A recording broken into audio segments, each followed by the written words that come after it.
Que Dios bendiga el día y la semana de todos los que nos escuchan. Amén a eso. Bienvenidos a un nuevo análisis a fondo. Hoy el enfoque está puesto en un texto antiguo que, bueno, para ser totalmente honestos, suele ser la cura definitiva contra el insomnio para muchísimas personas. Totalmente. Es un somnífero literario para muchos. Exacto. Estamos hablando del capítulo 10 del libro de Génesis. Es un pasaje históricamente conocido como la Tabla de las Naciones. Y para quienes alguna vez han intentado leer el texto bíblico desde el principio, suele ser ese muro de ladrillos donde la lectura se detiene de golpe. Es un fenómeno muy común. O sea, a simple vista parece un obstáculo, Ujú.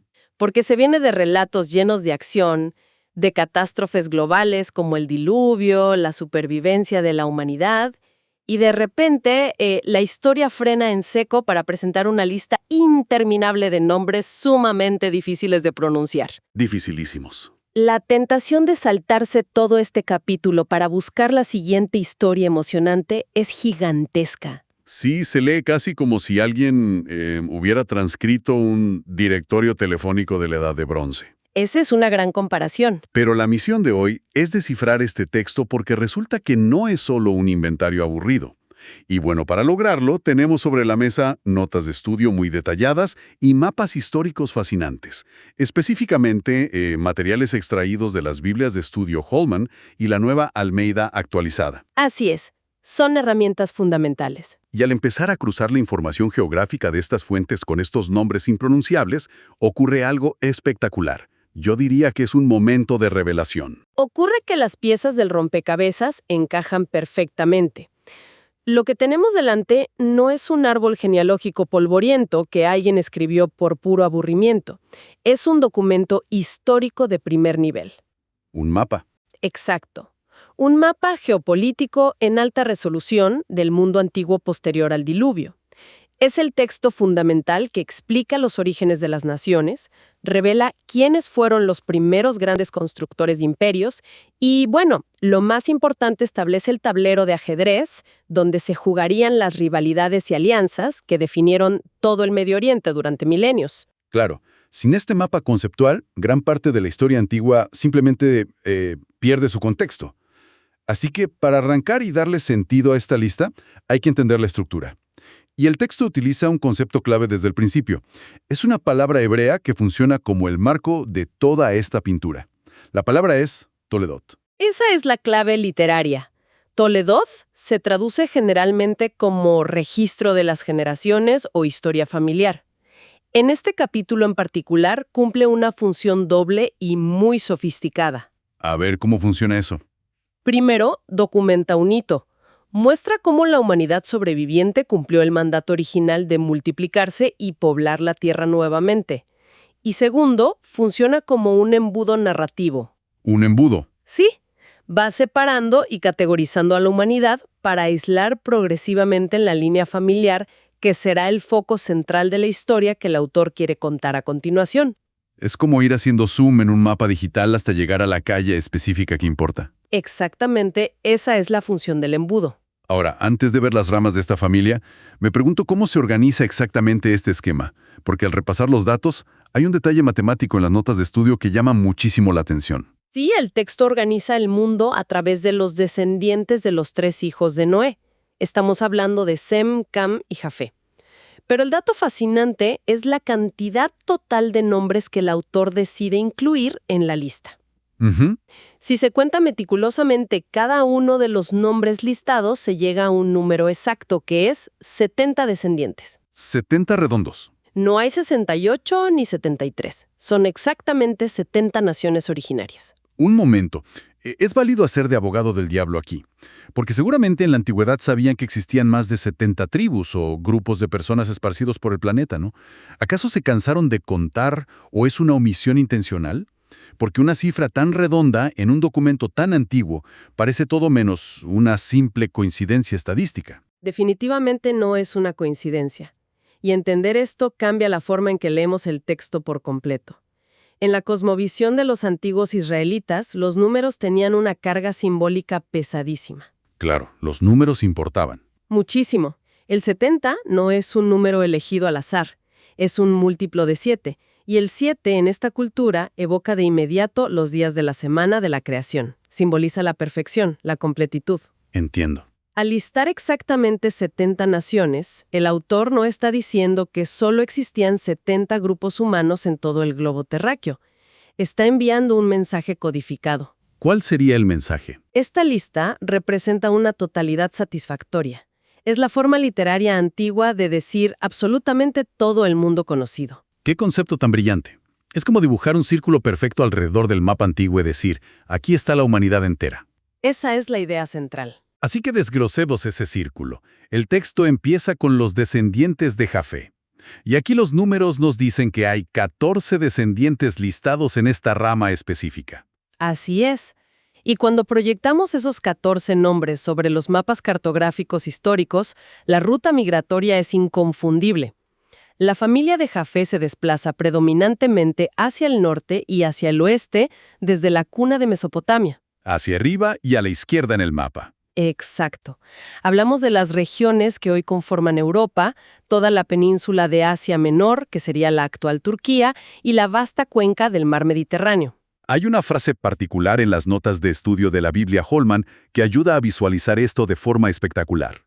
Menciona que los descendientes de Jafé se repartieron, abro comillas, las islas de las naciones. Un término muy poético. Sí, y claro, en el lenguaje de la época, las islas no solo significa pequeños pedazos de tierra en medio del océano. Las fuentes aclaran que se refería a las costas lejanas, a las regiones marítimas. Imaginemos a estos pueblos como los grandes vikingos o los primeros navegantes audaces de la antigüedad, Es una analogía muy útil. subiéndose a embarcaciones rudimentarias y colonizando puertos a través de todo el Mediterráneo, separándose por sus distintos idiomas y creando rutas comerciales primitivas. Es una imagen muy precisa. Fueron pioneros marítimos y pobladores de territorios expansivos. Establecieron las bases de lo que eventualmente serían las culturas indoeuropeas. ¡Qué fascinante! Sin embargo, lo verdaderamente revelador es lo que sucede justo después.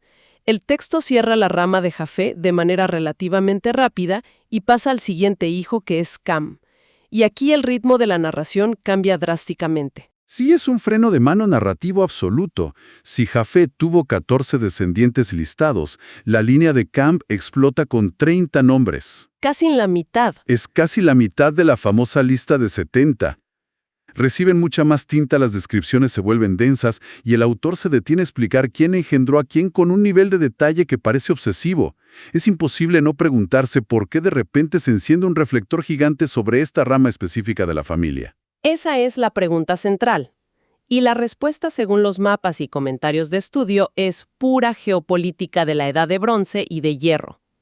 El reflector se enciende sobre Cam porque de su linaje descienden casi como en una galería de villanos predeterminada los mayores y más feroces enemigos históricos del pueblo de Israel. ¡Guau! O sea, al leer esta sección, el lector antiguo estaba viendo los nombres fundacionales de sus peores pesadillas. Totalmente. Estaban leyendo sobre sus opresores. Básicamente el texto presenta la alineación titular del equipo rival. Exactamente. De la línea de Cam surgen los egipcios bajo el nombre ancestral de Mizraim. Surgen los babilonios, los fundadores de grandes imperios en Mesopotamia. De una subrama de esta misma línea aparecen los filisteos. Los antagonistas clásicos. Los de la historia de David y Goliat. Y por supuesto están todos los diferentes grupos cananeos. Geográficamente estos pueblos no se fueron a las costas lejanas como Jafet. ¿Qué dónde se quedaron? Dominaron los territorios más estratégicos y ricos. El norte de África, Egipto, la región de Kush, que hoy es Etiopía, áreas vitales de la península arábiga y la disputada tierra de Canaán. Y justo en medio de esta galería de villanos, por llamarla de alguna forma, aparece el personaje que más resalta en todo el capítulo. Un hombre llamado Nimrod. Un personaje clave. Y lo que muestran los estudios históricos sobre él es fascinante porque rompe con todos los esquemas, empezando por una contradicción geográfica enorme. Nimrod es el enigma principal de esta sección. El texto indica claramente que es descendiente de Cushe. Como mencionamos, Cushe está histórica y geográficamente anclado al continente africano, al sur del antiguo Egipto. Correcto, en África. Sin embargo, Nimrod hace algo inesperado. No se queda en África para construir su poderío. Se desplaza cientos de kilómetros hacia el este, adentrándose en el continente asiático, y establece su dominio absoluto en el corazón de Mesopotamia y Asiria. Un constructor de imperios que definitivamente no respeta fronteras continentales. Pero el detalle que realmente cambia la perspectiva en nuestras fuentes de hoy es el título que el texto le otorga. Lo llama un poderoso cazador delante del Señor. Una frase muy famosa. Para los oídos modernos suena a un elogio, ¿verdad? Uno se imagina a una especie de héroe de acción antiguo, un aventurero valiente en la selva. Pero el contexto que aportan las notas de estudio destruye completamente esa imagen romántica.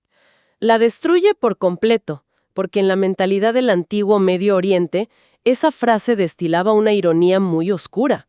Decir que era un poderoso cazador delante del Señor no era un aplauso a sus habilidades de supervivencia en la naturaleza. ¿No era un halago? Para nada.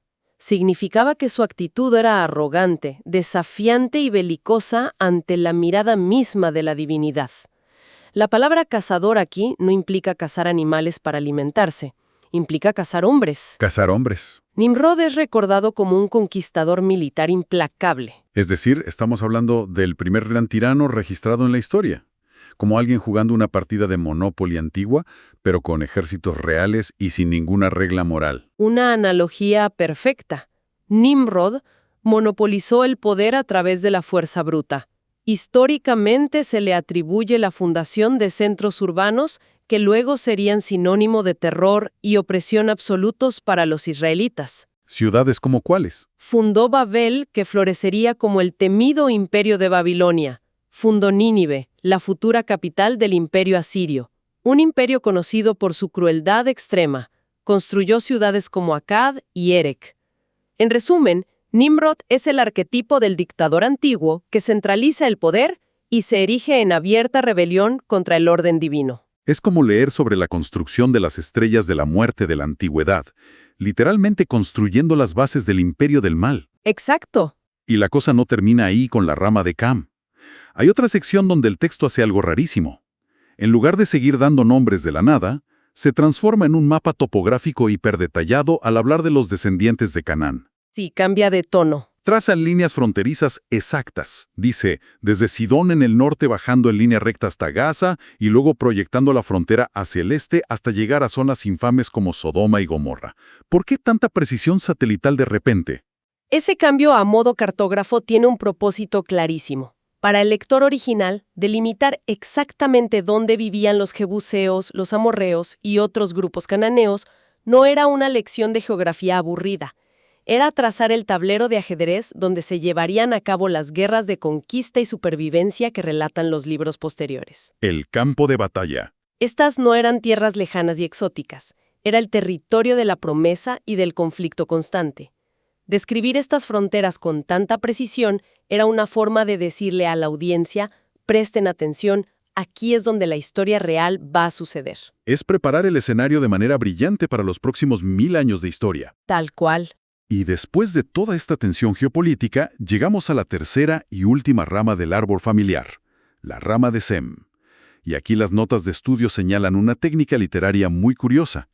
Si de la línea de Sem eventualmente descienden los protagonistas principales de la historia, incluyendo a Abraham, ¿por qué dejarlo para el final? Parecería más lógico poner al más importante de primero. Es una decisión narrativa deliberada y de hecho muy inteligente. En la literatura antigua del Medio Oriente, dejar la línea más importante para el final servía como un puente. Al terminar el recorrido global con Sem, el texto esencialmente dice, ya vimos cómo se distribuyó el resto del mundo y dónde están nuestros enemigos. Ya vimos el panorama. Ahora olvidemos el resto del globo y enfoquemos toda nuestra atención en esta línea específica.